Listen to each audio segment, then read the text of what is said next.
Hello people, let's welcome mister Rishabh Srivastava today.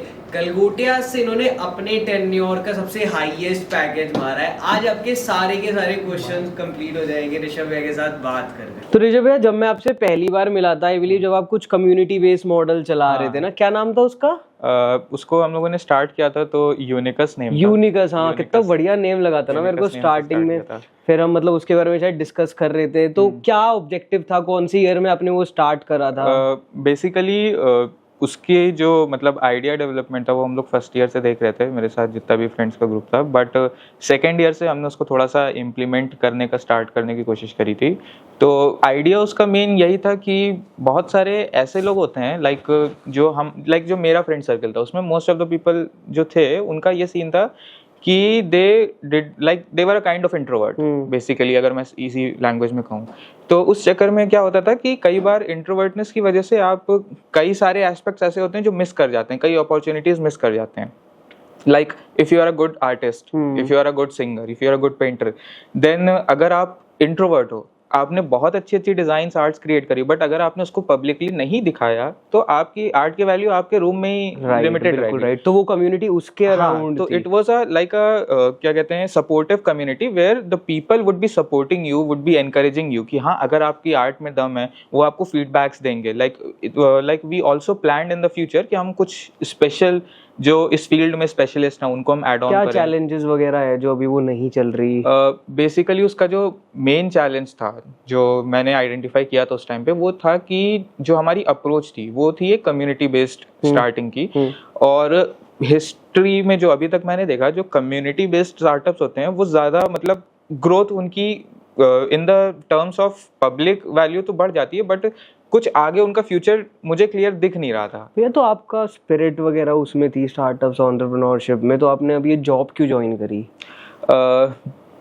Main reason पहला कि जब मैंने उसको ज्वाइन किया, यूनिकस जब हमने स्टार्ट किया, तो हमारे पास क्या रही थी चीज, ये चीज फंस रही थी कि अगर मान लीजिए आप एक इंट्रोवर्ट पर्सन हो जो हमारे प्लेटफॉर्म पे आ रहे हो कुछ प्रेजेंट करने के लिए, ठीक है, and if I want you to excel in your field, then definitely you would be needing certain feedbacks, right? ठीक है। तो अब अगर आप आर्टिस्ट हो, मुझे आर्ट की जीरो नॉलेज है, मैं आपको क्या फीडबैक दे सकता हूँ? नथिंग। तो अब मैं क्या कर सकता हूँ कि कोई एक अच्छा जो आर्टिस्ट या स्पेशलिस्ट है उस फील्ड का, मैं उससे कह सकता हूँ कि भाई ये बंदा मेरे साथ है, आप इसको हेल्प करो थोड़ी सी।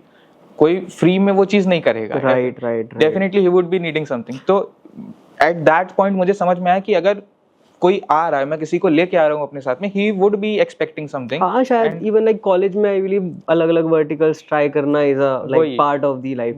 चलो भैया, let's get back to the topic. You cracked 39 LPA from Galgotia. तो आपके इंटरव्यू का प्रोसेस क्या था? Process was quite simple. Like journey काफ़ी ऊपर नीचे ऐसे चलती रही थी। लाइक मेरा इंटरव्यू का प्रोसेस काफ़ी डिफरेंट था from the other peoples who got selected. तो इट वाज लाइक कि हम लोगों ने जब स्टार्ट किया तो we had the first short listing round and the coding test. तो राउंड 1 में सिंपल मतलब कोडिंग प्रॉब्लम्स आई थी बेसिकली। तो 3 प्रॉब्लम्स थी जो हम लोगों को आई गेस 1 आवर का टाइम स्पैन था, उसमें उसको हम लोगों को क्लियर करना था। तो वी डिड दैट एंड उसके बाद around after 1 week we got the names for the interview. अब इंटरव्यू का क्या था कि there were 3 or 4 rounds of interview and which would be conducted in the single day, यानी कि एक दिन में ही सारे इंटरव्यूज उनको लेने थे। तो सुबह 9 बजे से स्टार्टिंग होती है इंटरव्यूज की एंड सुबह 9 बजे से ही मेरा जो जर्नी है इंटरव्यू प्रोसेस की वो काफी ऊपर नीचे शुरू हो जाती है। आपका पहला इंटरव्यू था या बहुत सारे दे रखे थे? इंटरव्यूज दिए थे, लाइक उसके पहले मैंने कई कंपनीज में दिए थे इंटरव्यूज, तो वो भी मतलब उनके भी पैरेलल चल रही थी प्रोसेसिंग सारी, तो ये भी साथ में था। तो इसमें सीन ये था कि लाइक सुबह 9 बजे हमारा पहला राउंड शुरू हुआ। तो I gave my interview was scheduled at 9:30 around. मैंने 9:30 पे इंटरव्यू दिया, हाफ एन आवर या 45 मिनट्स का इंटरव्यू हुआ। ठीक ठाक था, मॉडरेट लेवल का था, कुछ बहुत डिफिकल्ट नहीं था। इट वाज लाइक उन्होंने काफी बेसिक क्वेश्चन पूछ लिया, लाइक मैं प्रिपेयर करके बैठा हूँ, like I am from Java background, तो मैं प्रिपेयर करके बैठा हूँ जावा डी ऐसा ही है वो। उन्होंने पूछा Rishabh what version of Java do you practice? Okay, so I was like version JDK, मतलब ठीक है सुना है जेडीके जावा वर्जन, बट अब ये चीज नहीं ध्यान में रहती कि क्या होता है। तो मुझे इतना पता था कि लाइक क्योंकि मैं स्कूल टाइम से थोड़ा जावा पढ़ता आ रहा हूँ, तो मुझे ये पता था कि जावा 8 was what which I was focusing on. तो मैंने Java 8 बोला, फिर उन्होंने वहीं से उसको जर्नी को स्टार्ट किया कि what were the features which were implemented in this version. तो आपने फिर वहाँ पे, क्योंकि क्या था ना, Java 8 में कलेक्शन फ्रेमवर्क पर थोड़ी चीजें आई थी जो कि हमारे DSA से लिंक करता है। राइट वे कितने बच्चों ने दिया था इसका इंटरव्यू ऑटोडेस्क?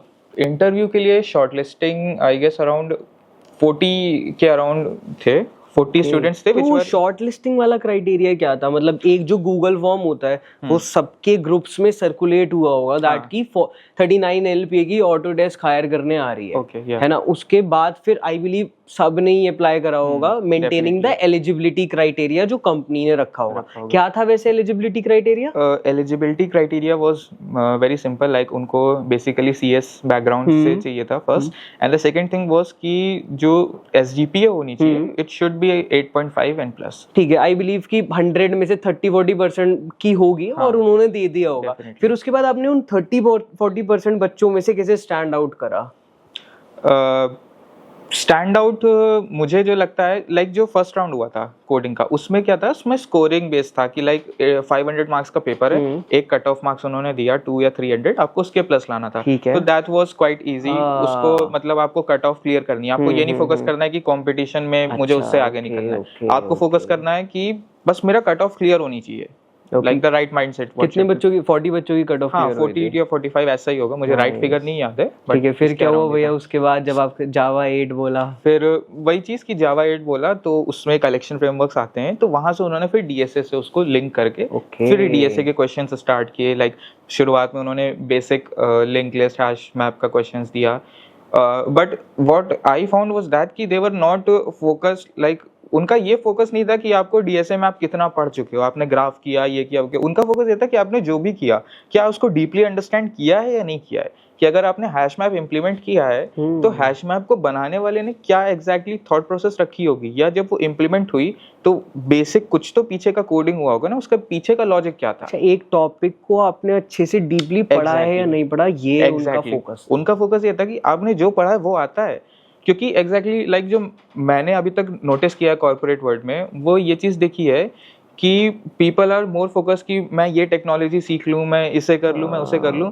बट कंपनी का क्या है कि भाई वो कह रही है कि भाई तुम मेरी कंपनी में आएगा, मैं तुम्हें बता दूंगा तुम्हें क्या पढ़ना है, क्या सीखना है, I will give you a training. Her company में जहाँ तक मुझे लगता है हर कंपनी 1 to 2 months की ट्रेनिंग कराती है फ्रेशर्स को, तो वो सिखाएगी, बट वो सीखने के लिए क्या आपके अंदर वो स्किल या कैपेबिलिटी है कि you are ready to learn what they are trying to. और वो कैपेबिलिटी वो DSA से देख रहे हैं, वो DSA से देख रहे हैं कि आपकी प्रॉब्लम सॉल्विंग एबिलिटी है आप में, ये चीज वो आई बिलीव कि कोर्सेज कर रहे हैं लोग क्लाउड कंप्यूटिंग के, AWS के बहुत सारे ना, बट मेन पार्ट उन्हें DSA पे रखना चाहिए। एग्जैक्टली, बेसिकली वो नेसेसरी चीजें हैं, but they are not mandatory. कि अगर आपको AWS नहीं आता, ओके आप कंपनी में जाओगे 1 month या 1.5 month में आप बेसिक AWS बहुत अच्छे से सीख लो, तो वो तो आप बाद में भी कर सकते हो।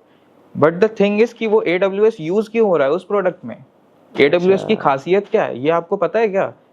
और लोग क्या करते हैं, अच्छा AWS चल रहा है, let me buy a course of AWS and then start working. अरे उसकी खासियत तो जानो कि क्यों यूज हो रहा है, दैट इज द पॉइंट। फिर क्या था भैया उसके बाद का प्रोसेस आपसे पूछा?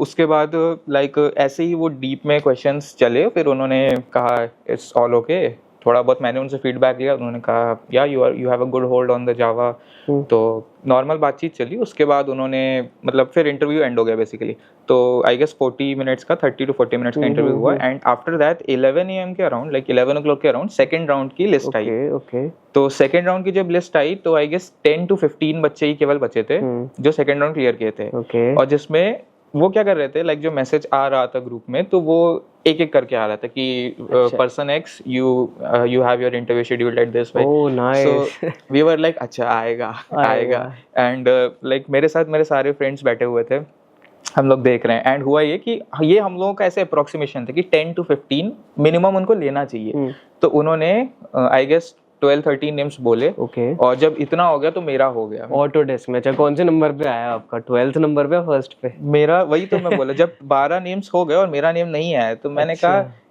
फीडबैक अच्छा था, इंटरव्यू का सब कुछ ठीक हुआ, तो ये क्या हो गया, तो मेरा तो वहाँ पे थोड़ा थोड़ा हो गया था, बट जब तक मैं ऐसे ये थॉट प्रोसेस चलती तब तक नेम आ गया आफ्टर ऑल सेकंड राउंड का। तो मैंने कहा चलो अच्छा है। सेकंड राउंड में क्या पूछा भैया? सेकंड राउंड में जब मैं आया तो सेकंड राउंड में उनका फोकस ऊप्स की तरफ चला गया था कि ऑब्जेक्ट ओरिएंटेड प्रोग्रामिंग रिलेटेड। तो वहाँ पे वो उसकी प्रैक्टिकल इम्प्लीमेंटेशन चेक कर रहे थे कि वो आपको एक पजल टाइप की प्रॉब्लम दे देंगे और फिर आपको बोलेंगे कि आप इसमें इनहेरिटेंस लगा रहे हो या इनकैप्सुलेट कर रहे हो ऑब्जेक्ट्स को, तो कैसे कर सकते हैं इस प्रॉब्लम को, कैसे बेटर सॉल्व कर सकते हैं, लाइक बेसिकली आप ऑप्टिमाइज कैसे कर सकते हो ऊप्स को यूज करके। वो लास्ट राउंड था? नहीं, ये लास्ट राउंड नहीं था, ये सेकंड राउंड था।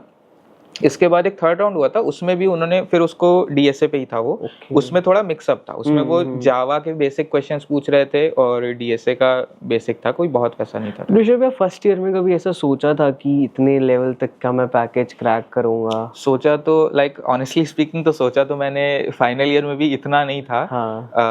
क्योंकि मैं ये समझ रहा था कि लाइक जो रिसेशन का टाइम चल रहा था, सब तरफ से चीज़ें यही सुनने को आ रही थी कि कंपनीज आ रही हैं but they are now going and like they are not hiring, layoffs चल रहे हैं। तो मैंने खुद का जो एनालिसिस किया, सेल्फ एनालिसिस, तो मैंने कहा कि जो मेरी अभी की करंट प्रिपरेशन है उसके अराउंड मैं एक अच्छा पैकेज, एक डिसेंट पैकेज क्रैक करने की कैपेबिलिटी रखता हूं। हाँ, 10 मतलब 10 के अराउंड का, मैं 10 का फिगर ले रहा था, राउंड फिगर, कि 10 के अराउंड का जो भी होगा मैं उसको क्रैक कर सकता हूँ।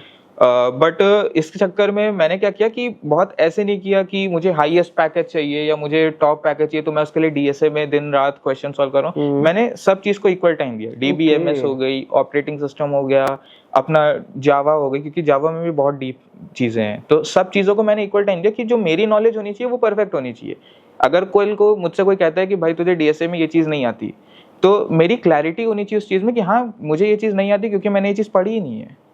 अगर मैंने पढ़ी है तो मुझे वो चीज आनी चाहिए। वही जो कंपनी ने फर्स्ट राउंड में करवाया था ना कि कुछ भी पढ़ा है तो उसको डीपली आना चाहिए। जैसे एक कंपनी और आई थी, उसमें मेरा हो गया था फॉर्चुनेटली। तो उसका क्या सीन था, वो C++ बेस्ड कंपनी थी, उसकी जो जॉब डिस्क्रिप्शन थी, प्रोफाइलिंग थी, वो C++ की थी। But somehow I got shortlisted, उसका जो रिटन टेस्ट था वो भी क्लियर हुआ। इंटरव्यू में जो इंटरव्यू था उन्होंने मुझसे सारे मतलब जनरल क्वेश्चंस किए ऊप्स के रिगार्डिंग, तो वो सब तो क्लियर हुआ।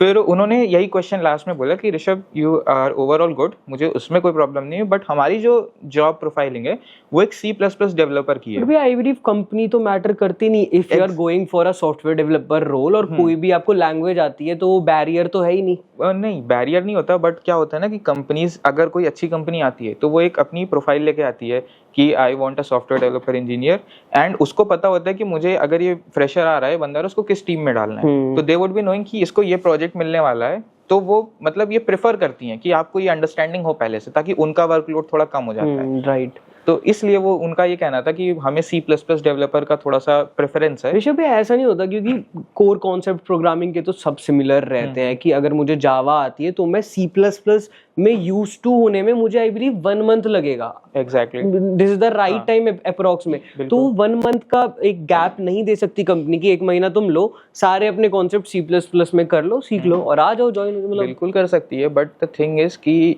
इस दुनिया में कोई आपका स्टैंड नहीं लेने के लिए आएगा ना। तो मैं यही चीज बताना चाह रहा था कि एक्चुअल में क्या हुआ, जब उस इंटरव्यू ने मुझे सुबह से बोला कि C++ है, आप तो जावा के हो, तो वहां पे मैंने इस चीज को बोला कि भाई जावा आती है मुझे, there is nothing much boundary. और मैंने फर्स्ट ईयर और सेकंड ईयर में C++ से ही कोडिंग करी। तो मैंने बोला कि मुझे हार्डली 3 to 4 वीक्स लगेंगे और C++ will be at my touch, कोई खास इशू नहीं होगा।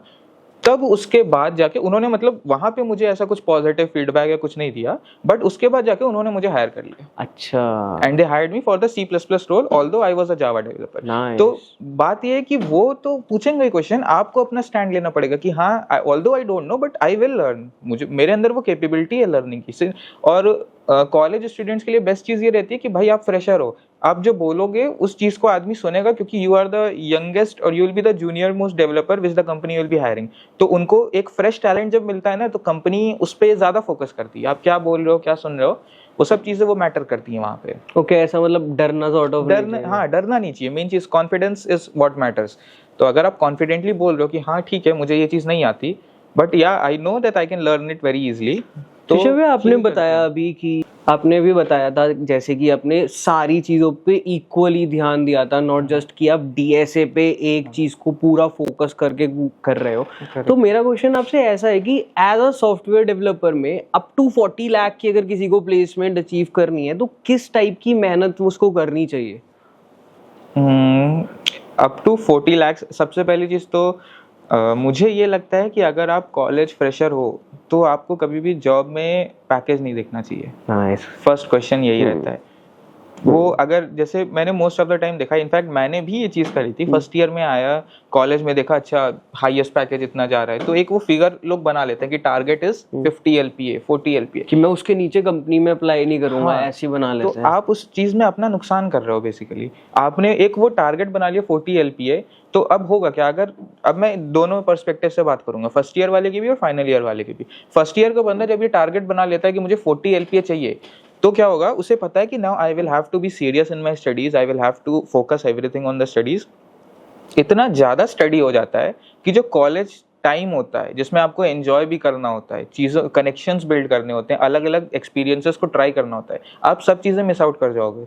और आई थिंक मुझे लगता है कि इस बात से हर कोई एग्री करेगा कि कॉलेज लाइफ जो होती है उस चीज़ को अगर आप ऐसे ही जाने दे रहे हो ना प्लेनली, तो फिर ये आपकी काफ़ी बड़ी मिस्टेक हो सकती है। एक्चुअली अगर आपके कॉलेज में 40 लाख की कंपनी आई नहीं तो आपके कनेक्शंस काम कर सकते हैं। 4 इयर्स, अब हमने 2020 में ज्वाइन किया था, जब हमने 2020 में ज्वाइन किया तब कोविड चल रहा था। तब हम लोगों ने कहा ठीक है कोविड सही होगा, जॉब अपॉर्चुनिटीज बढ़ेंगी। जब तक 2024 आया, there is a recession standing there. तो जिस बंदे ने इसकी मेहनत करी उसने अपनी कॉलेज लाइफ से भी वो कर लिया, और इफ द कंपनी डिडंट केम तो वहां से भी उसको कुछ नहीं हुआ। It's all a disappointment. तो ऐसे क्यों करना है कि आप एक, मतलब मेरा कहना ये है कि आप एक वो फिगर मत सेट करो कि मुझे इतना पैकेज चाहिए। फिर क्या सोचो, मतलब क्या एस्पायर करो। बेस्ट थिंग इज आप एस्पायर करो कि कल को जब मैं प्लेसमेंट में बैठूंगा तो सामने वाले जो इंटरव्यूअर होगा वो मेरे लिए एक तरीके से, अगर जैसे शार्क टैंक सबने देखा होगा, तो वहाँ पे जो शार्क्स बैठते हैं तो सामने से जब लोग आते हैं तो दे विल बी पिचिंग, तो शार्क्स वहाँ पे पिच करते हैं कि we offer you this thing. तो एक ऐसा हेल्दी कम्युनिकेशन होना चाहिए कि इंटरव्यूअर कह रहा है मुझे तुम चाहिए मेरी कंपनी में, तो वहां से वो भी कह रहा है okay I can come, but at the sake of कि मुझे ये रिक्वायरमेंट्स हैं। ऐसे मतलब एक अच्छा डिस्कशन रखना चाहिए, एक हेल्दी डिस्कशन। उसको लगना चाहिए कि हाँ मैं जिससे बात कर रहा हूँ उसको मैं फालतू में या फ्री में पैसा नहीं दे रहा हूँ, ही इज अ स्किल्ड पर्सन।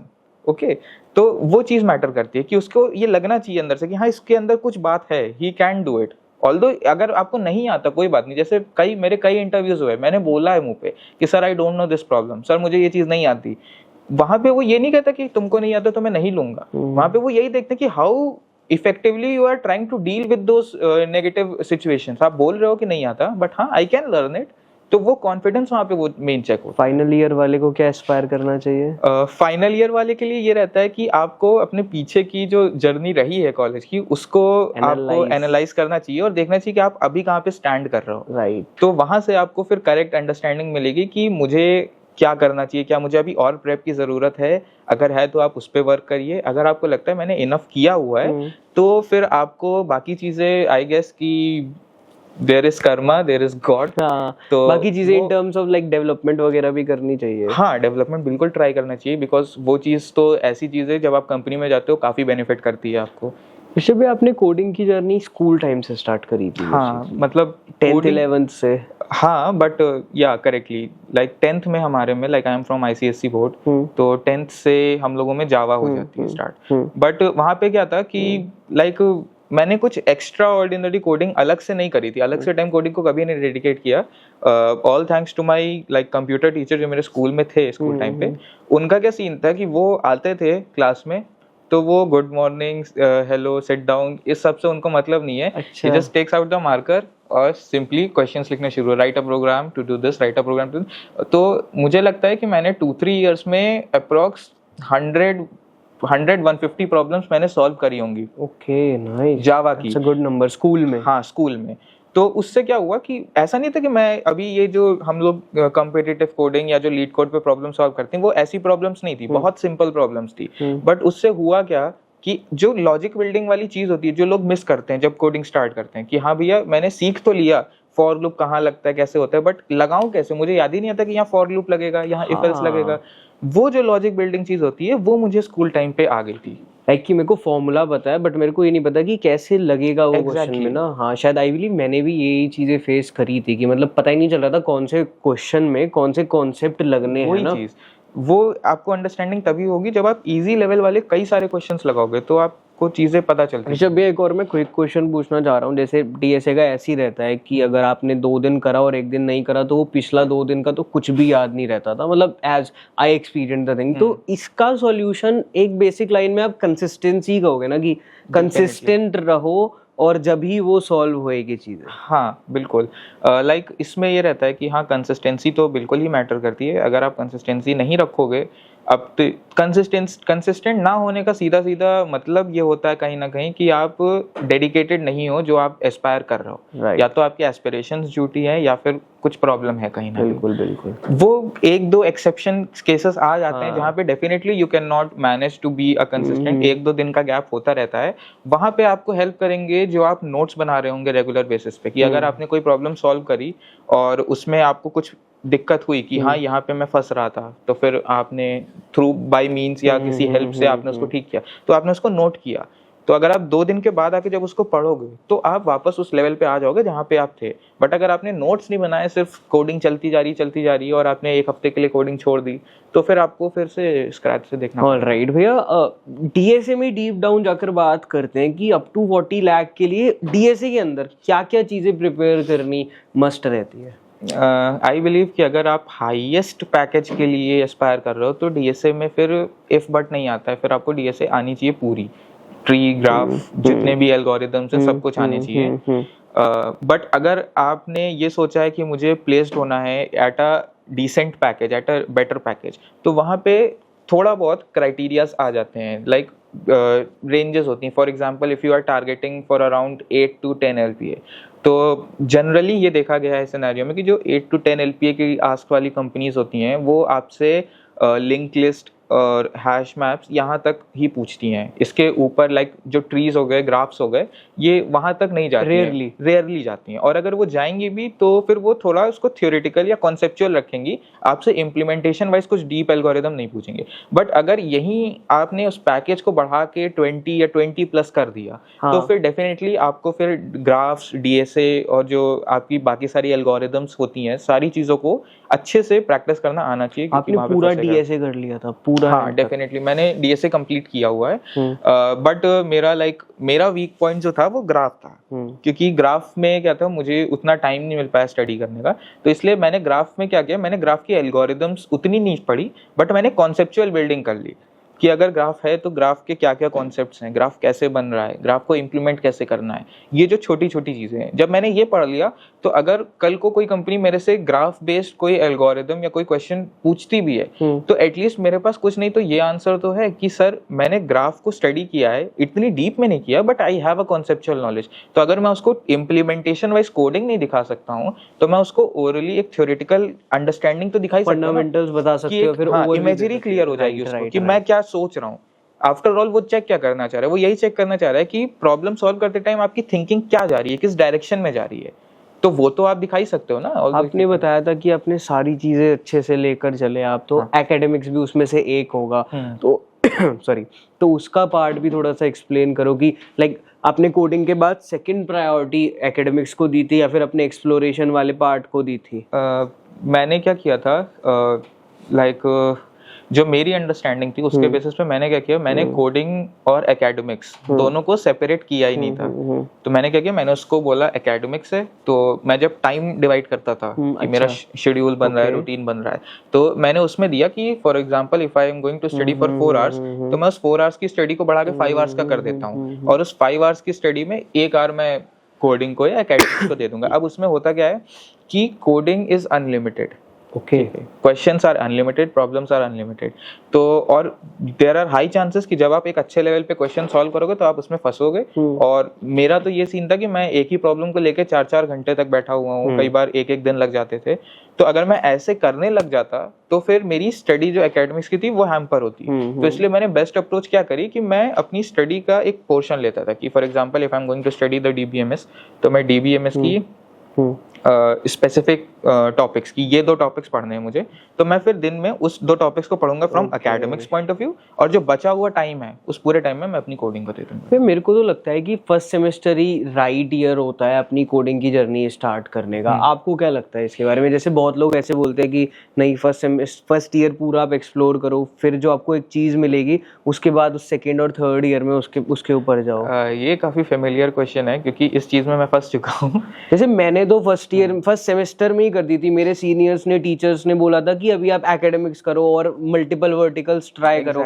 उनकी बात सही लगी थी मुझे, बट स्टिल मैंने कर फिर मतलब मेरे को उसमें वो वाला एक्शन, मतलब जहाँ मेरे को पाथ दिखना चाहिए था, फिर मैंने उसकी तरफ मूव ऑन करना चालू करा। अगर मैं मतलब ट्राई करता कि फर्स्ट ईयर में ही मतलब और अलग अलग कर लेता, तो शायद कोडिंग भी एक सेगमेंट ये रहता मेरा कि आगे जाकर फिर से मैं सेकेंड ईयर में शायद कोड स्टार्ट कर रहा हूँ, फिर मतलब हट रहा हूँ अपने पाथ से, फिर वो इशू होता। तो ये सेम क्वेश्चन मेरा भी था। लाइक जब मैं फर्स्ट ईयर में था तो क्या है कि मेरे फैमिली बैकग्राउंड में तो लाइक मेरी फैमिली में किसी ने इंजीनियरिंग नहीं करी है। I am the first person who has done the BTech.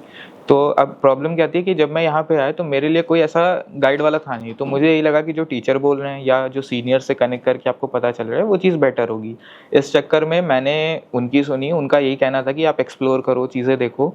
तो मैंने एक्सप्लोर किया, चीज़ें देखी, बट प्रॉब्लम वहाँ पे ये फंस गई कि उस चक्कर में मेरी जो स्कूल से कोडिंग चलती आ रही थी जिसको मैं और अच्छा कर सकता था, वो पॉइंट वहाँ से मिस हो गया। तो वो मेरा 1 साल जो था उसमें मैं उस लेवल की कोडिंग नहीं कर पाया जो मैं कर सकता था। और मैं मतलब आज उस मतलब वही कि इट पेज ऑफ, तो मेरा लेवल कुछ और होता।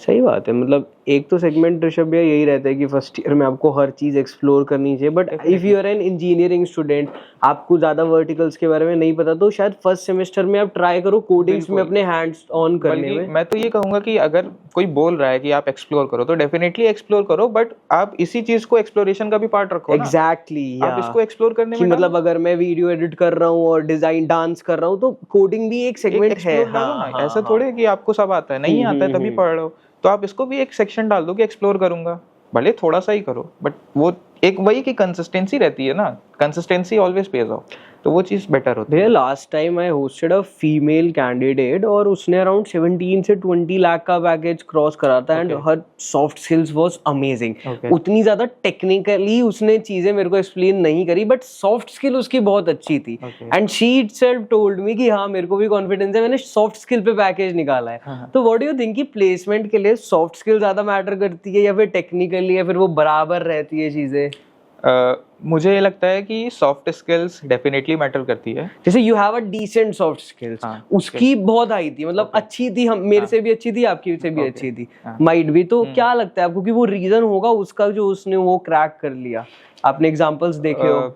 बिल्कुल देखा है, बट इस केस में मैं ये कहूंगा कि अगर उनकी सॉफ्ट स्किल्स अच्छी रही होगी तो डेफिनेटली कहीं ना कहीं उनको वो टेक्निकल नॉलेज थी। क्योंकि ऐसा नहीं हो सकता कि आपको कुछ भी नहीं आता है बट आप बात करने में अच्छे हो तब भी आपको कंपनी हायर कर लेगी। क्योंकि अगर उन्होंने जैसे आपने बताया कि 18-20 LPA का पैकेज लिया तो it is not a small amount, it is a big amount. तो अगर कोई कंपनी आप पे वो चीज एक्सपेंस करने को तैयार है तो दे आर नॉट लाइक कि ठीक है आप बोलते अच्छा हो तो मैं आपको 18 लाख दे दूंगा, डेफिनेटली नॉट। राइट, तो वहाँ पे डेफिनेटली वो टेक्निकली साउंड है, उनको काफी अच्छी नॉलेज है, तभी उन्होंने क्रैक किया है। ऋषभ भैया चलो लेट्स गो मोर डीप। आपने बताया कि इससे पहले C++ वाली कंपनी में भी यू गॉट सिलेक्टेड, तो आपने ऐसे कितने इंटरव्यू दिए और किसी में फेल भी हुए हो आप, या फिर सब लोग आपको लेकर ही जा रहे थे गलगोटिया?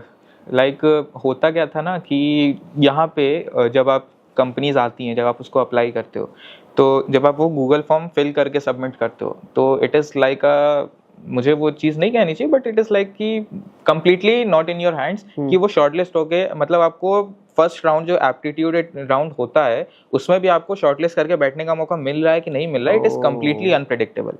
हो सकता है कि आप सोच रहे हो कि हाँ मेरी तो CGPA अच्छी है और मैंने बहुत सारे एलिजिबिलिटी क्राइटेरिया में हो, हाँ आप ये भी सोच सकते हो कि आप एलिजिबिलिटी क्राइटेरिया में हो, मैं तो भी नहीं आ सकता, लेकिन तब भी देयर आर हाई चांसेस कि आपका नेम नहीं आएगा।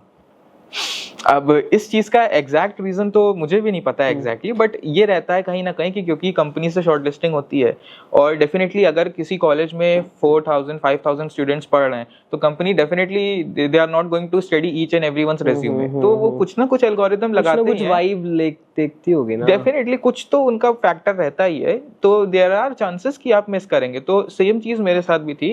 लाइक ऐसी कोई कंपनी नहीं थी जो मेरे टाइम पे आई हो और मैं उसके लिए एलिजिबल ना हूँ। ओके। बट उसके बाद भी कई बार मतलब मोस्ट ऑफ द टाइम यही हुआ कि जो शॉर्ट लिस्टेड लिस्ट आती थी, जब फर्स्ट राउंड में बैठने की बारी आई तो मेरा नाम ही नहीं रहता था। अच्छा। तो ये चीज रहती थी। बट उसके बावजूद लाइक मुझे लगता है मैं 5 to 6 इंटरव्यूज में बैठा हूँ ऑन कैंपस और एक मेरा ऑफ कैंपस था। ठीक है। तो ऑटोडेस्क की इंटरव्यू क्रैक करने से पहले अपने क्या क्या प्रिपेयर करा था? ऑटोडेस्क जब आई थी कॉलेज में तो अराउंड सितंबर एंड लाइक यही मंथ था। मैं बोलूँ तो लाइक 3-4 डेज हुए होंगे, 3-4 दिन पहले 1 ईयर कंप्लीट हुआ जब मुझे ऑफर आया था ऑटोडेस्क से। सब कुछ हुआ था।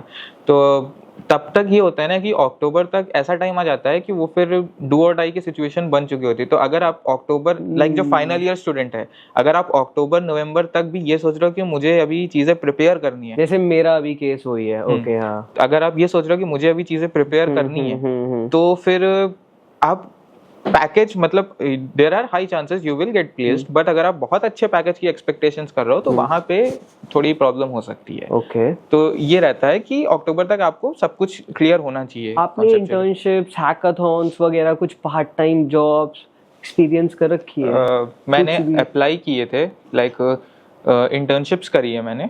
हम छोटी मोटी जो सर्टिफिकेशन बेस्ड कोर्सेज के लिए होती है। पैसे देकर नहीं। ओके। पैसे, क्योंकि ऐसे स्कैम्स भी तो अभी आ रहे हैं कि आप पैसे दो, इंटर्नशिप मिल जाएगी, आपको मॉडल्स प्रोजेक्ट्स वगैरह सब हो जाएंगे। मैंने बहुत सारी चीजें करी हुई हैं। लाइक शुरू में ऐसा भी था कि मतलब पैसा अगर देखा जाए तो मनी ओरिएंटेड भी काफ़ी सारी चीज़ें मैंने ट्राई की, फ्रीलांसिंग भी ट्राई करा।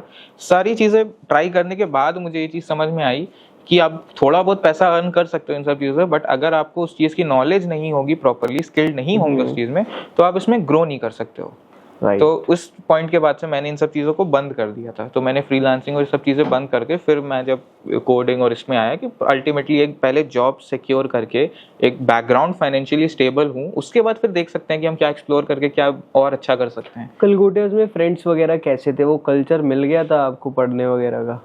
मुझे जो कल्चर मिला लाइक बहुत अच्छा कल्चर था जो फ्रेंड्स का मिला। जो हम लोग हॉस्टल में, लाइक मेरी जर्नी हॉस्टल से स्टार्ट हुई थी। तो फर्स्ट ईयर में जब हम आए थे तो हुआ ये था कि थोड़ा सा केओटिक सिचुएशन हो गया था। हम लोग जब एडमिशन के टाइम आए थे तो हम लोगों ने हॉस्टल की फीस पेड कर दी थी, बट वहाँ पे उन्होंने सेग्रीगेशंस बताए थे 2 सीटर 4 सीटर। बट जब तक हम गए थे तो कुछ मतलब इशू हो गया था, 2 सीटर्स फिल हो गए थे, वो सब हो गया था। तो ना चाहते हुए भी 4 सीटर रूम पे हमें शिफ्ट करना पड़ा था।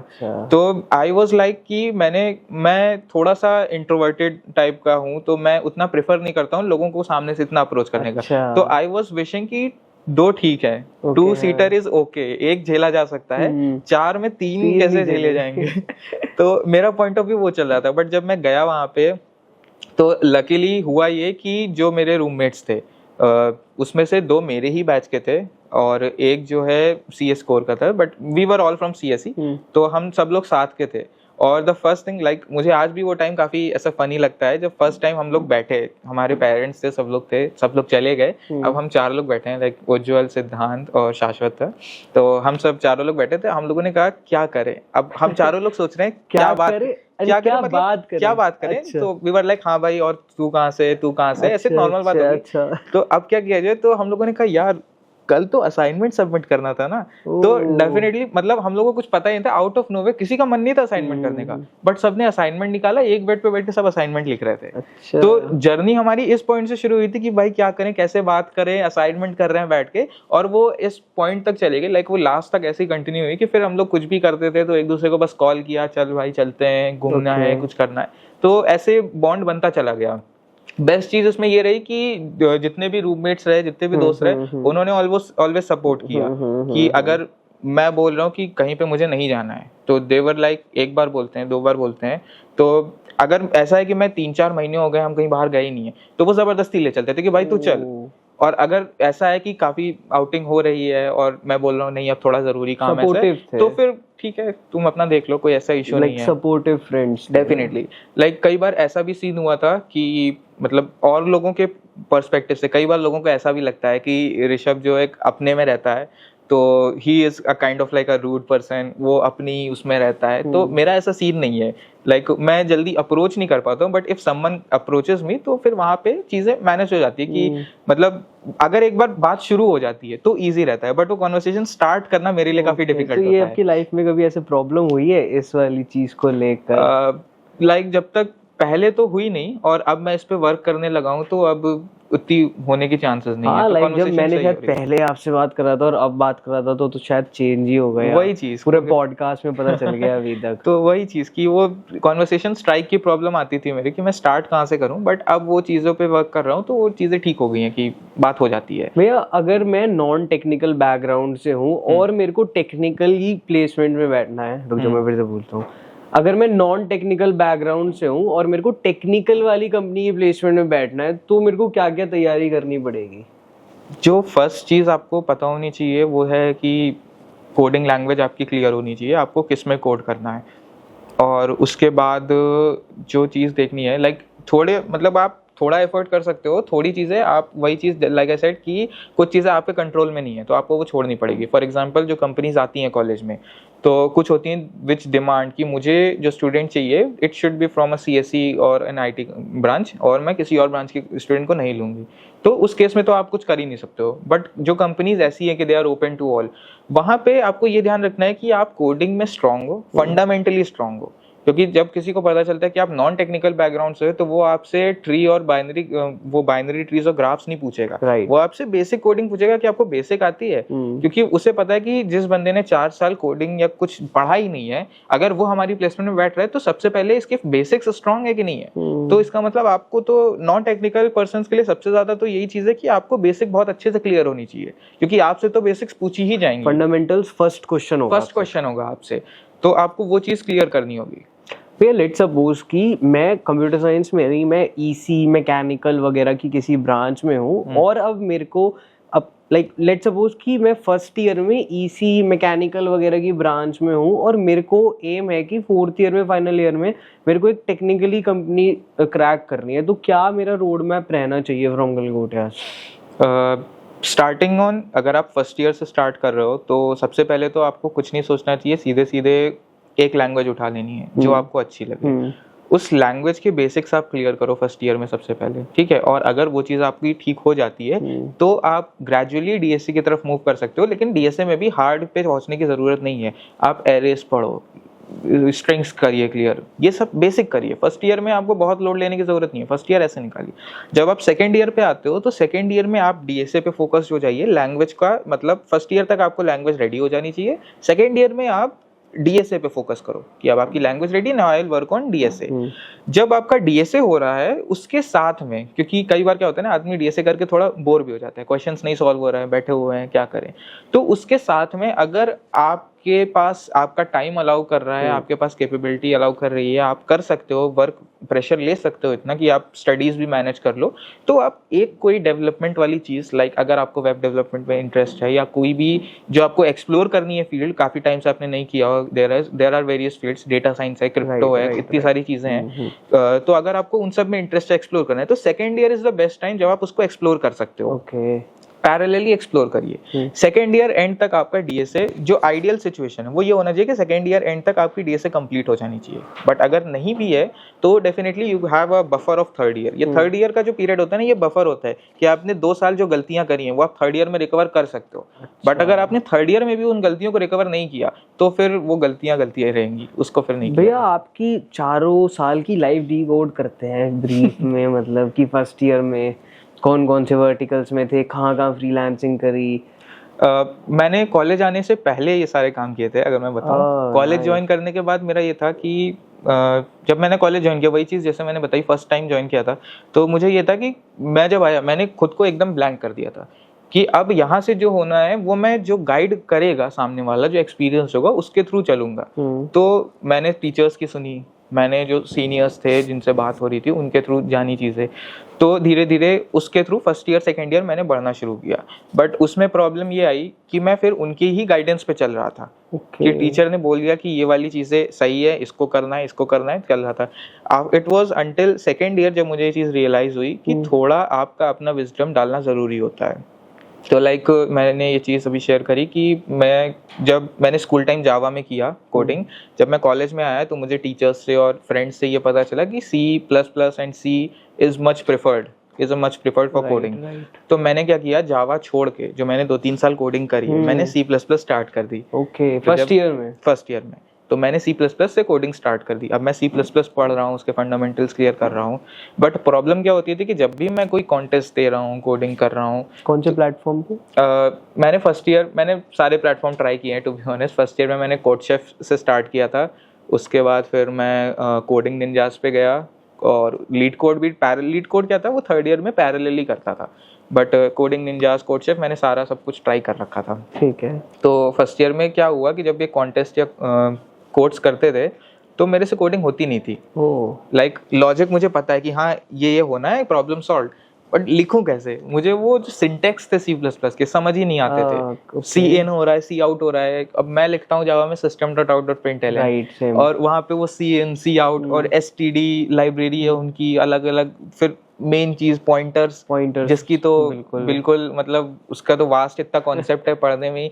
तो वो सारे कॉन्सेप्ट्स तो मेरे क्लियर थे, बट प्रॉब्लम ये आती थी कि भाई कॉन्सेप्चुअली साउंड होना एक चीज है और इम्प्लीमेंटेशन वाइज एक चीज होती है। मेरे से कोडिंग नहीं हो रही थी। तो अंटिल सेकेंड ईयर तक यही सीन चला। फिर सेकेंड ईयर मिड में मुझे ये चीज़ थोड़ा रियलाइज़ हुई कि फालतू में इधर उधर भागने से अच्छा, एक टीचर है उन्होंने ही मुझे ये चीज़ बोली कि इधर उधर भागने से अच्छा है जो तुम्हें आता है तुम उस पर वर्क करो ना, तुम नई चीज़ें क्यों एक्वायर करना चाह रहे हो। कौन सी टीचर है? रविंद्र सर थे, मैं बताऊं, गलगोटिया से। हाँ, CS के थे। उन्होंने काफ़ी सपोर्ट किया था मुझे सेकेंड ईयर एंड पे। तो उन्होंने काफ़ी ऐसे गाइड किया, वो बीच में मतलब मुझे बताते रहते थे कि थोड़ा सा इस पे ध्यान दो। वो भी जावा बैकग्राउंड से थे बेसिकली, तो वो मुझे बताते रहते थे कि Java is a preferred language, अगर तुमको करना है, मैंने कर रखा है, तो मैं तुम्हें एक अच्छी गाइडेंस दे सकता हूँ उस फील्ड में। तो उन्होंने मुझे 1-2 बुक्स भी सजेस्ट करी थी कि आप इसको पढ़ सकते हो, तो वो सब मैंने करा। ये आपके फर्स्ट ईयर में हो रहा था? नहीं, ये सेकेंड ईयर में आ चुके हैं। तो सेकेंड ईयर में ये सब चल रहा था। तो फिर मैंने मतलब यू कैन थिंक कि 4th semester of second year, यानी कि second half of second year, वहाँ पे ये चीज़ें स्टार्ट हुई। तब मैंने जावा पे स्विच किया। दोबारा जब स्विच किया मैंने ये जावा पे, तब चीज़ें स्टार्ट हुई धीरे धीरे। तो फिर I was back on track, Java समझ में आने लगी, डीएसए इजिली इम्प्लीमेंट होने लगी चीज़ें, और सब साउंड हो गया। फिर आपने थर्ड ईयर में इंटरव्यूज वगैरह की प्रैक्टिस करी? हाँ, थर्ड ईयर में फिर मैंने फोकस क्या किया, एक्चुअली में होता क्या है कि आपके जो कोर सब्जेक्ट्स होते हैं जो आपसे इंटरव्यूज में या प्लेसमेंट में पूछे जाते हैं, वो आपको थर्ड ईयर से ही, या आप ये कह सकते हो कि 4th सेमेस्टर से थोड़ा थोड़ा इंट्रोड्यूस होना शुरू होते हैं। आपके पर्सपेक्टिव से कौन से कोर सब्जेक्ट्स रहते हैं मेन जो इम्पोर्टेंट आते हैं? आपने सारे इंटरव्यूज क्रैक काफी बेसिक से रहते हैं। जैसे जो मेन है वो आपका DBMS होगा सबसे पहले। तो DBMS के बाद ऑपरेटिंग सिस्टम आता है, and operating system and DBMS के बाद लाइक मैंने कहीं इतना सुना नहीं है इसको, बट अगर आपका कंप्यूटर आर्किटेक्चर पे होल्ड अच्छा है तो वो काफ़ी अच्छा रहता है, आपको बेनिफिट करती हैं चीज़ें लाइफ में भी। कि अगर मान लीजिए लाइक मुझे ऐसे बेनिफिट करता था कि जब मैंने कंप्यूटर आर्किटेक्चर पढ़ा था तो प्रोसेसर्स और चिप्स के बारे में पढ़ा, थोड़ी सी इंटरेस्ट आया और पढ़ा। तो कल को जब मैं नया फ़ोन लेने गया तो मुझे थोड़ा अंडरस्टैंडिंग बनी कि ये जो चिप्स यूज़ हो रही है इसमें क्या है, कैसे चल रहा है। तो वो मुझे उस पर्सपेक्टिव से प्रैक्टिकली इम्प्लीमेंट करा, वो काफ़ी अच्छा मुझे लगा कि जो मैंने पढ़ा वो यहाँ पे इम्प्लीमेंट हो सकता है। तो वो वहाँ पे इफेक्ट किया। बट बेसिकली मोटा मोटा देखा जाए तो DBMS एंड ऑपरेटिंग सिस्टम जो है ये तो काफ़ी इंपॉर्टेंट सब्जेक्ट हैं। और एक वो आता है, I am forgetting the name, system design का रहता है सब्जेक्ट। उसमें आपका बेसिकली डायग्राम्स जो रहते हैं, डेटा फ्लो डायग्राम्स रहते हैं, और भी मतलब अलग अलग तरीके के डायग्रामेटिक्स रहते हैं। तो वो क्या होता है ना, वो कंपनीज में काफ़ी यूज़ होते हैं। जब भी वो प्रोजेक्ट इम्प्लीमेंट हो रहा होता है तो आप डेटा फ्लो डायग्राम्स बनाते हो, कम्युनिकेशन डायग्राम्स, एक्टिविटी डायग्राम्स होते हैं। तो वो सब काफ़ी अच्छा रहता है इम्प्लीमेंट करने में। आपको नॉलेज होती है तो इम्प्लीमेंट करने में इजी रहता है। उसके कॉन्सेप्ट्स भी वर्क, हाँ, ऊप्स तो डेफिनेटली। तो वो आपका इसी में आता है, जो सिस्टम डिजाइन का टॉप सब्जेक्ट रहता है। तो उसका नेम ही शायद ये था, ऑब्जेक्ट ओरिएंटेड सिस्टम डिजाइन। तो उसमें आपकी ऊप्स आती है और ये सिस्टम डिजाइनिंग साथ में सिखाई जाती है। तो भैया आपने अभी तक 6 इंटरव्यू दिए थे गलगोटिया से, सारे क्रैक करे थे। तो एक मेन पॉइंट आप बताओ फॉर द स्टूडेंट्स जो अभी दे रहे हैं इंटरव्यू की, उनको क्या चीज़ दिमाग में रखनी चाहिए, कॉमन पॉइंट? मुझे ये लगता है कि पहली चीज़ तो यही है कि be honest with your self. आपको ये पता होना चाहिए आप कहाँ पे स्टैंड कर रहे हो। तो और सेकंड चीज़ ये कि जो जनरली लोग करते हैं, रेज्यूमे में ब्रैगिंग करते हैं कि मैंने ये कर रखा है, वो कर रखा है।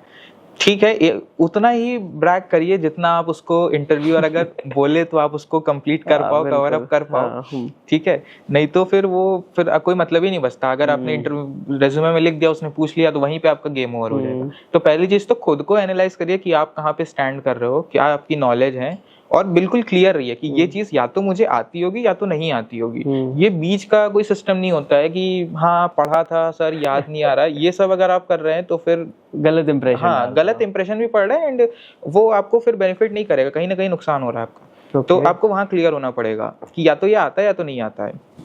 And then when in interview तो आपको कॉन्फिडेंटली बैठना है। सॉफ्ट स्किल्स डेफिनेटली अच्छी होनी चाहिए कि आप अपनी बात को कम्युनिकेट कर पाओ सामने वाले को कि हाँ ये चीज़ आ रही है बट ये चीज़ नहीं आ रही है, तो सर ये चीज़ नहीं आ रही है but I can try and learn this. तो उनको लगना चाहिए कि हाँ you have that capability to start and work on these things. भैया आफ्टर टेकिंग 100+ पॉडकास्ट मेरे को लगता है कि सॉफ्ट स्किल्स बहुत मैटर करती है। आपने एज एन एक्सट्रोवर्ट से कैसे, आप एज एन इंट्रोवर्ट से कैसे आपने अपनी डेवलप करी, और अभी भी आप कर रहे हो? आपने बताया कि आप डेली बेसिस पे ट्राई कर रहे हो। बेसिकली मैंने कुछ मतलब मैंने इस चीज़ को एज अ कोई प्रॉब्लम देखा ही नहीं कभी। लाइक मेरा ये सीन था कि अगर मैं इंट्रोवर्ट हूँ तो ठीक है, देखा जाएगा जो भी होगा। बट मैंने इसको वर्क कैसे किया कि लाइक मेरी फैमिली में मेरे फादर जो हैं वो काफी ज्यादा एक्सट्रोवर्टेड हैं। तो वो किसी से भी मिलेंगे, कैसे भी मिलेंगे, वो उनका कनेक्शन बन ही जाता है। वो किसी से भी मिलते हैं, बात करते हैं। और मैं उनके साथ बहुत घूमा हूँ। लाइक अगर वो मार्केट में भी जा रहे हैं तो मैं उनके साथ जाता था, सामान लाने, कुछ भी कर रहे हैं तो साथ में रहता था। तो उस चक्कर से मुझे 2-3 लाइन्स ऐसे याद हो जाती थी कि अगर किसी अननोन पर्सन से बात करनी है तो ऐसे आप बात इनिशिएट कर सकते हो, ऐसे कर सकते हो। तो मैं मतलब मेरे को शायद सेम, मतलब मेरे भी दिमाग में मैंने भी ना फर्स्ट चीज ऐसे ही ग्रैब करी थी जब मैं अपनी सॉफ्ट स्किल्स ग्रो कर रहा था ना, जब लोगों को देखा था कि अच्छा यार ये ऐसे हाथ मिला रहे हैं, फिर वो नाम से बोल रहे हैं, ऐसे बोल रहे हैं। डेफिनेटली। अब हमें क्या लगता है लाइक अगर पर्सन एक्स है, मैं उसे नहीं जानता हूँ बट मुझे उसका नाम पता है, तो मैं उसका नाम नहीं ले सकता हूँ। तो यहाँ पे आपका नुकसान है। अगर आपको नाम पता है, आप बोलिए हेलो सर, या आप नाम लीजिए कि और मिश्रा जी कैसे हैं, तो उसको एक फेमिलियरिटी वाली फील आती है। भले उसके दिमाग में चल रहा होगा कि यार मैं तो इससे मिला ही नहीं हूँ, कौन है ये बंदा, बट उसको एक फेमिलियरिटी आती है कि अगर नाम लिया है तो कुछ तो जानता ही होगा कहीं ना कहीं से कनेक्शन। तो वो एक काफी अच्छा बॉन्ड ऐसे वर्क करता है कनेक्शन डेवलप करने में। ओके भैया, गलगोटियास के आपके टेन्योर का सबसे हाईएस्ट पैकेज है अभी तक आपका? हाँ बाय गॉड। कैसा लगता है, मतलब कैसा फील आता है? अच्छा ही लगता है। पहली बार में तो बिलीव ही नहीं हुआ था। पहली बार में तो लाइक हुआ ये था, मैंने तो वही चीज़ था कि जैसे इंटरव्यूज चल रहे थे, जो लास्ट राउंड का मेरा इंटरव्यू हुआ, तो लास्ट राउंड का इंटरव्यू वाज फाइन, कोई दिक्कत नहीं हुई लाइक बिफोर, ठीक है। और उसके बाद शाम को 4-4:30 बजे के अराउंड रिजल्ट्स आउट होते हैं, और रिजल्ट में सबके जो भी शॉर्ट लिस्टेड है सबके नेम है, बट मेरा नाम नहीं था। मेरा नेम ही नहीं था शॉर्ट लिस्टिंग में। तो आई वॉज लाइक कि अच्छा अब हम वेट कर रहे हैं। लाइक मेरे साथ मेरी सारे फ्रेंड्स सब बैठे हुए हैं, सब वेट कर रहे हैं कि क्या हुआ। इंटरव्यूज तो सारे ठीक गए, जब प्रॉब्लम कहाँ थी, जब कोई कॉन्ट्रडिक्शन नहीं हुआ, कोई आर्ग्यूमेंट नहीं बना, तो प्रॉब्लम कहाँ हुई, क्या हुआ, कुछ समझ ही नहीं आया। तो after like at the end मैंने घर पे भी ये चीज़ नहीं बताई थी कि मेरा इंटरव्यू चल रहा है फॉर दिस पैकेज। मैंने कहा कि बाद में ही बताऊंगा, बट जब नहीं हुआ तो मैंने घर पे भी कॉल कर दिया। अच्छा। कि बैठा था, इंटरव्यूज वगैरह हुए बट नहीं हुआ। तो उन्होंने कहा चलो ठीक है, कोई बात नहीं, नेक्स्ट ट्राई करना। तो मैंने भी ये सोचा कि ठीक है, जैसी भगवान की मर्जी, चलते हैं, देखा जाएगा।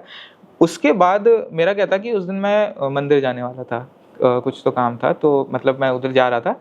तो जाते जाते बीच में मुझे एकदम से व्हाट्सएप मैसेजेस आते हैं फ्रॉम द CPTT कि ऋषभ प्लीज रिस्पॉन्ड प्लीज। हमने कहा यस मैम। तो उन्होंने बोला कि you have been shortlisted, they had missed your name by mistake. तो golden moment for few minutes I was like कि mistake, it was like something, कुछ तो बिल्कुल ऐसा हो गया बिल्कुल। तो मैं फिर गया रूम पे, सब लोग बैठे हुए थे।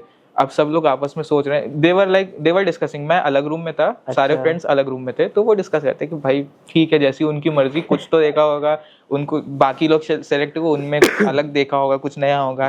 अब जो हो गया हटाते हैं। एकदम से मैं आता हूँ रूम में, मैंने कहा भाई मेरा भी हो गया। तो दे वर लाइक ओ भाई। तो it was like a complete surprise moment for everyone.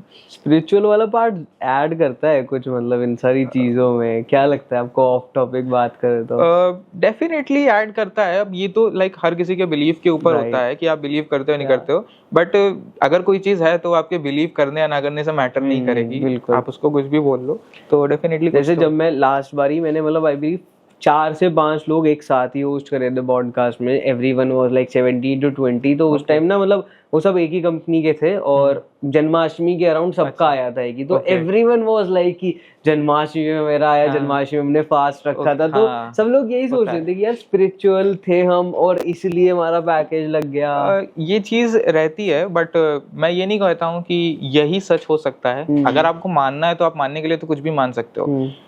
Definitely वो एक फैक्टर प्ले करता है, बट अगर आपकी कोई मेहनत नहीं है तो वो भी कुछ नहीं करेंगे, चाहे वो कोई भी पावर हो कुछ भी हो। अगर आपने कुछ मेहनत नहीं करी और आप कह रहे हैं कि हाँ मैं डेली मंदिर जाता हूँ या मैं डेली पूजा करता हूँ तो इसलिए मेरे साथ अच्छा हो रहा है तो मुझे पैकेज मिल जाएगा, नहीं मिलेगा। तो यो लाइक जो यूनिवर्स का लॉ है, you have to be deserving before you get something, right. अगर आप उस चीज को डिजर्व ही नहीं करोगे तो आप कितनी भी मेहनत कर लो, you will not get it. Well said. तो डेफिनेटली आपकी मेहनत ज्यादा मैटर करती है एज कंपेयर टू बाकी सारे एस्पेक्ट्स जिनको देखा जाए। भैया लेट्स सपोज कि मैं गलगोटियाज में फर्स्ट ईयर में हूँ, बीटेक सीएसई, मेरे को कोडिंग करनी है। अब मैं गलगोटियाज के एसेट्स को कैसे यूज करूँ? गलगोटियाज के एसेट्स को यूज करने में जो सबसे पहली चीज आती है वो ये आती है कि आपको खुद चल के जाना पड़ेगा हर उस चीज के बारे में जो आपको यूटिलाइज करनी है। गलगोटियाज का जो एनवायरनमेंट है उसमें एक चीज ये है कि it has a lot to give to you, but वो चीज खुद आपके पास चल के कभी नहीं आएगी। तो लाइक जो टीचर्स हैं, जो फैकल्टीज हैं, बहुत नॉलेज है उनके पास, बट अगर आप इस माइंडसेट से ही जा रहे हो कि मैं जा रहा हूँ क्लास करने, ये इस सब्जेक्ट की क्लास है, ये टीचर पढ़ाएंगे और मैं नोट्स बनाऊंगा, तो फिर आप नोट्स बनाओगे, पढ़ाई करोगे, नंबर आ जाएंगे ठीक ठाक और फिर उतना ही रहेगा। फिर एंड में आप कहोगे कि ये क्या हुआ, कैसे हुआ। अगर आपको उस एसेट को पूरी तरीके से यूटिलाइज करना है तो आपको कम्युनिकेशन डेवलप करना होगा, पर्सनली कनेक्ट होना पड़ेगा। राइट, बिल्कुल सही चीज। आपको उस टीचर से बात करनी होगी कि मैं ठीक है, मुझे ये सब्जेक्ट समझ में आ रहा है, मुझे और इंटरेस्ट आ रहा है, तो मैम मैं क्या नया इसमें देख सकता हूँ या क्या नई चीजें मैं एक्सप्लोर कर सकता हूँ इस पर्टिकुलर चीज से। सेकेंड थिंग, जब आप इस चीज को देख लेते हो तो आपके पास जो दूसरी चीज आती है, लाइक आज के टाइम में तो इंटरनेट इज एवरीथिंग, तो आपको सारी चीजें आपके रूम पे मिल रही है।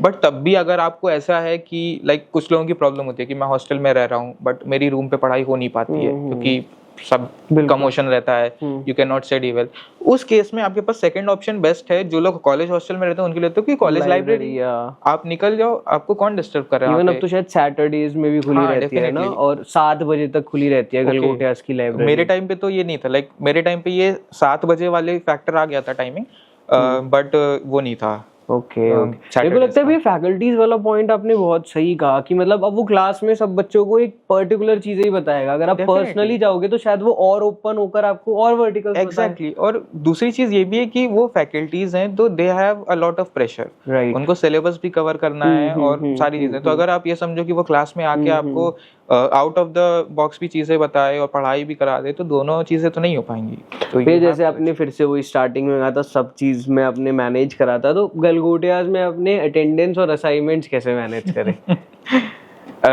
अटेंडेंस और असाइनमेंट्स तो लाइक चलते ही रहते हैं। एक चीज ये है कि लाइक आपको खुद देखना होता है अपने पर्सपेक्टिव से कि क्या चीज पहले आनी चाहिए, क्या चीज बाद में आनी चाहिए।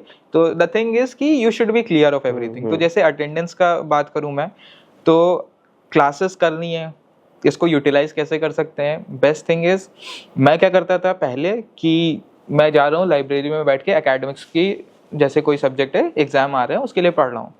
मैंने क्या किया, उस चीज को चेंज कर दिया। क्या किया, अटेंडेंस करनी है, मैं क्लास में जाके बैठ रहा हूँ, टीचर पढ़ा रहा है, मैं उस नोट्स को लिख रहा हूँ, और मतलब हैंड टू हैंड आप चलो ना, आप टीचर से डायरेक्ट क्वेश्चन कर रहे हो, वहीं क्लास में समझो। ये लोग ये माइंडसेट लेके चलते हैं कि टीचर्स नोट्स प्रोवाइड कर देंगे, मैं घर पे जाके पढ़ लूंगा। बहुत बेसिक, बिल्कुल। क्यों करना है घर पे जाके पढ़ना है? घर पे जाओ, कोडिंग करो ना भाई, तुमको कोडिंग भी करनी है। और तुम अब 1 घंटे का अपना एक्स्ट्रा टाइम तुम बढ़ा रहे हो वहां पे। तुमने 50 मिनट्स की क्लास यहाँ पूरी बेकार में बैठे रहे, तुमने कुछ नहीं पढ़ा। अब तुम जाओगे, वो 50 मिनट्स वही नोट्स पढ़ोगे, उस 50 मिनट्स में तुम कुछ कोडिंग या कुछ नया सीख सकते थे। बिल्कुल। तो इस चीज को यूटिलाइज, वही है कि टाइम यूटिलाइजेशन आपको देखनी पड़ेगी कि अगर आप क्लासेस में जा रहे हो तो जाओ तो उस चीज को यूटिलाइज करो। तो first thing is this, attendance का अगर बात करा जाए। और असाइनमेंट्स जहाँ तक बात करूँ तो मेरा ये सीन था कि असाइनमेंट्स, मोस्टली जो मेरे असाइनमेंट्स थे वो डिले होते थे। अच्छा, ये होता था। तो although this is not a good thing, but मेरे असाइनमेंट्स डिले होते थे। और द रीजन बीइंग कि मैंने कभी भी असाइनमेंट्स कॉपी करके नहीं दिए। मैं जब तक, या तो मैं पढ़ूंगा और असाइनमेंट्स को सॉल्व करके ही दूंगा, और या तो अगर मैंने नहीं पढ़ा है तो वो असाइनमेंट नहीं सबमिट होगा, भले उसके लिए चाहे उसके लिए मार्क्स कटे या जो भी फैकल्टी या उनकी तरफ से हो। बट मैं जब तक क्लियर नहीं होऊंगा किसी सब्जेक्ट में तो मैं असाइनमेंट सबमिट नहीं करता था। मैं करूंगा तो स्टडी करके ही। वेल सेड भैया, मतलब बहुत अच्छा लगा आपसे बात कर। आप एंड में क्या इनपुट्स देना चाहोगे अपने जूनियर्स को, फाइनल ईयर वालों को, फर्स्ट ईयर वालों को? मुझे मेरा मैसेज सिंपल यही है कि पहली चीज तो कि क्लियर रहो क्या कर रहे हो आप अपनी लाइफ में। अगर आप कॉलेज में, अगर आप किसी चीज में एंजॉय कर रहे हो, अगर आप बाहर जा रहे हो, पार्टी कर रहे हो या कॉलेज के फेस्ट अटेंड कर रहे हो, तो उस टाइम पे एंजॉय करो प्रॉपरली। और जब आप पढ़ रहे हो तो उस टाइम पे आप पढ़ो। लेकिन जब आप इसको मिक्सअप कर देते हो कि यार कल तो फेस्ट है तो मैं आज पढ़ लेते हूँ, तो देयर आर 90% चांसेस कि अगर आप हॉस्टल में आप पढ़ तो नहीं पाओगे, क्योंकि हर कोई आपसे कल की बात करोगे, यार कल तू क्या पहनेगा, कल कितने बजे निकलना है, तो भाई कहाँ मिलेंगे। तो आप एक दिन पहले अगर आप ये सोच रहे हो कि मैं एक दिन पहले कल वाली चीज और मतलब कवर अप कर लूं, एक्स्ट्रा पढ़ लूं, ये चीज नहीं हो पाएगी। तो you should be clear in practical कि जो आप सोच रहे हो क्या वो प्रैक्टिकल है सामने। और उसके बाद आपको वर्क करना है कि अगर एक हफ्ते बाद फेस्ट है तो मैं वो एक हफ्ते का थोड़ा आधे घंटा स्पैन पढ़ाऊं डेली। डेली अगर मैं 4 घंटा पढ़ता हूँ तो मैं 4.5 आवर्स पढ़ूंगा, तो वो हाफ एन आवर जो मैंने बढ़ाया वो एक दिन को कॉम्पेंसेट कर लेगा। छोटी चीज है ये क्लैरिटी लेवल पे बता रहा हूँ। तो डेफिनेटली ये आप पूरी तरीके से नहीं फॉलो कर सकते हो, मुझसे भी नहीं होता है डेफिनेटली। बट अगर आप इस चीज को लेकर क्लियर होंगे तो अगर मान लीजिए आपसे नहीं भी हुआ तो आपको ये तो पता है ना कि हाँ मैंने एक चीज का लॉस किया है, अभी फेस्ट में मेरा एक दिन लॉस हुआ है। तो अगर आपको अगले दिन कोई बोल रहा है चल भाई मनाली घूमने चलते हैं, तो आपको ये चीज क्लियर है कि भाई मेरा टाइम यहाँ लॉस्ट हो चुका है, वहां नहीं चलना चाहिए। भैया वो माइंडसेट रखना है कि you have to be clear कि आप क्या कर रहे हो क्या नहीं। एंड अगर आप प्लेसमेंट में बैठ रहे हो तो सबसे पहली चीज की खुद का एनालिसिस करो कि आप कहाँ स्टैंड कर रहे हो, आप स्किल्स क्या है आपकी, आप क्या नया सीख सकते हो with in the given time span. और उसके बाद जब आप प्लेसमेंट में इंटरव्यूज में बैठो तो कॉन्फिडेंटली बोलो कि सर मुझे ये चीज आती है या ये चीज नहीं आती। अगर ये चीज नहीं आती है तो क्या मैं इसे सीख सकता हूँ, हाँ या ना होगा। एंड उसके बेसिस पे आप बात करो तो the interviewer will also feel कि this is a healthy communication and you are a good asset to the company. तो डेफिनेटली वो एक हेल्प कर सकता है आपको शॉर्ट लिस्टिंग में, वो आपको एक अच्छा वो प्लस पॉइंट प्रोवाइड करेगा। Right thank you so much भैया, I really appreciate your response. Pune से यहाँ तक मतलब या it was like a great journey. हमारा तो कब से डिले हो रहा था ये चीज, मतलब 1 साल से डिले हो रहा था। वही तो मैंने सोचा like now this is the chance, तो लेट्स डू इट।